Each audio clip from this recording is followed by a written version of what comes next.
नमस्कार, मी पंजाब डक हवामान अभ्यासक मुक्काम पोस्ट गुगळी धामणगाव तालुका शिल्लोड जिल्हा परभणी। आज आहे 7 जुलै 2024।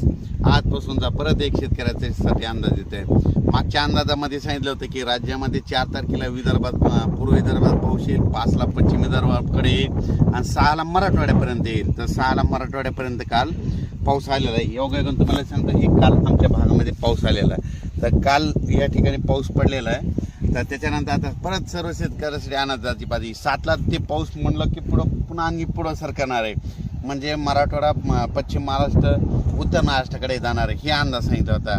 तर योगायोगाने सांगतो की आता आज 7, 8, 9 ला तो पाऊस आता राज्यामध्ये आता बराच पुढे सरकणार आहे, म्हणजे उत्तर महाराष्ट्राकडे, सातारा, सांगली तिकडे देखील जाणार आहे आणि मराठवाड्यात देखील बऱ्याच ज्या ठिकाणी नाही पडला त्या ठिकाणी ह्या 3 दिवसात चांगला पाऊस पडणार आहे। म्हणून ही खास करून शेतकऱ्यासाठी आनंदाची बातमी। म्हणजे सांगायचं झालं तर राज्यामध्ये आपण सांगितलं होतं की राज्यामध्ये 4 तारखेपासून 11 तारखेपर्यंत पाऊस पडणार, तर तो पडणारच आहे। म्हणून ह्या सर्व शेतकऱ्यांना आनंदाची बातमी आहे, कारण की राज्यात एकदम पाऊस बंद होणारच नाही। म्हणून हा देखील सर्व शेतकऱ्यांनी अंदाज लक्षात द्यायचा। सर्व शेतकऱ्याला सांगू इच्छितो की 7, 8, 9, 10 पर्यंत हा पाऊस आहे, पण परत एक शेतकऱ्यासाठी आनंदाची बातमी मी प्रत्येक वेळेस बघा जानेवारीमध्ये अंदाजात सांगितलं होतं की शेतकऱ्यांना दरवर्षी काय करायचं, पाऊस कधीच कोणाला विचारात जाऊ नका।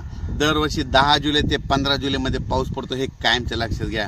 तर योगायोगाने बघा आता ही 10 तारीख आलेली आहे, या 10 तारखेपासून बघा पाऊस येतो का नाही, म्हणजे 10 जुलै ते 15 जुलैमध्ये देखील राज्यात चांगला पाऊस पडणार आहे। म्हणून ही एक आनंदाची बातमी।